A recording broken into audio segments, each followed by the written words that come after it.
kalau masalah uang, tadi seolah kita ngakuin bahwa masalah itu kan uang itu sebenarnya bukan masalah sebelum dibunuh si menjanjikan, kan tidak. Sebenarnya kalau masalah mengetahui, si Ricky kan mengetahui pada di saguling aja. Setelah itu dia tidak bisa berbuat sesuatu karena apa? Karena tidak dalam hukumnya, dalam dakwaan ini juga pasal itu tidak bisa seorang yang misalnya kita berharap dia menyampaikan ke Joshua, dia menyampaikan ke Richard bahwa ada informasi kayak gini. Itu kan dalam jangka, itu kan makanya kita tampilkan ahli psikologi forensik dan dia juga dalam keadaan takut, berkecamuk di pikirannya. Apakah masih mungkin dia harapkan kan masalah klarifikasi dulu. Nah, pada saat bergerak dari Saguling ke Duren 3 yang mau itu dia berharap itu juga dipanggil oleh Kuat.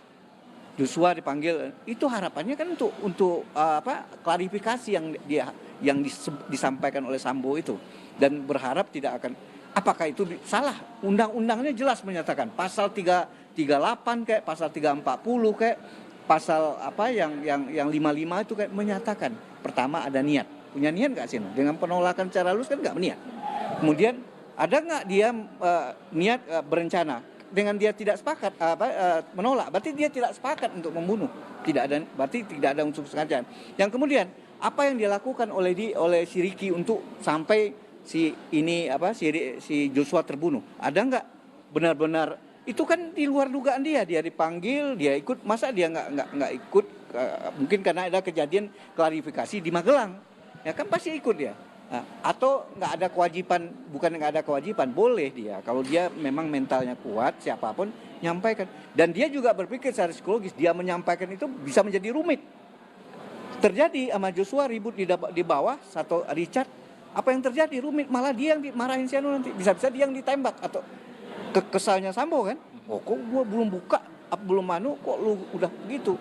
Jadi saya mengira apa yang disampaikan dengan singkat oleh jaksa ya tidak mampu mematahkan dalil-dalil analisa yuridis kita. Sehingga bakal duplik. Oh pasti kita tetap duplik.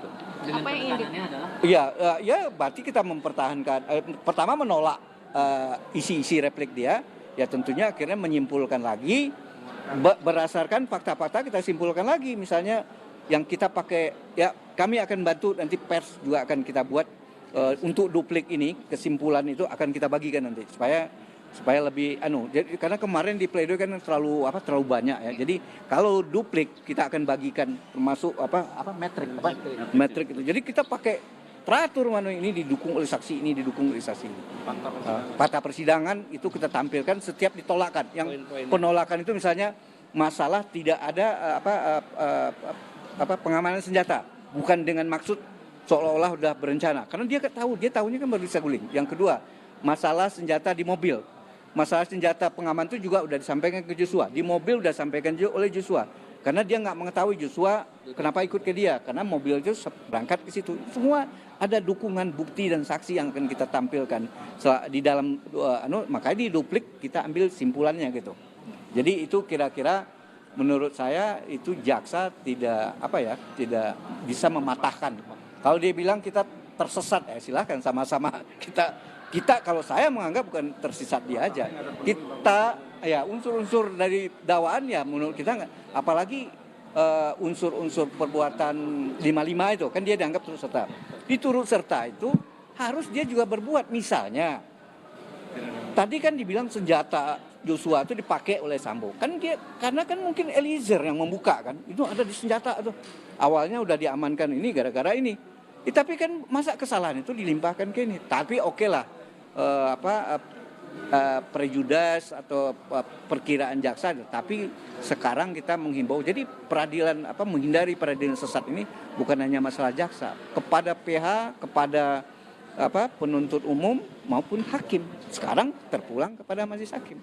Apakah yakin dengan itu, dengan mengaminin asumsi dan ilusi yang tidak didukung oleh fakta persidangan, mendukung kita yang sampaikan dengan dukungan ahli, dengan dukungan psikologi forensik, lie detektor, begitu juga fakta-fakta persidangan. Terserah ke majelis. Kalau majelis ini kan ya kami tetap berpendapat kita jangan sampai kita hindarilah peradilan sesat. Itu aja yang saya. Karena supaya yang salah ya salah dihukum, tapi kalau yang mendapatkan GC silahkan juga dihukum ringan, ya kan? Tapi kalau yang nggak salah jangan dong. Kalau yang salah silahkan dihukum. Itu aja.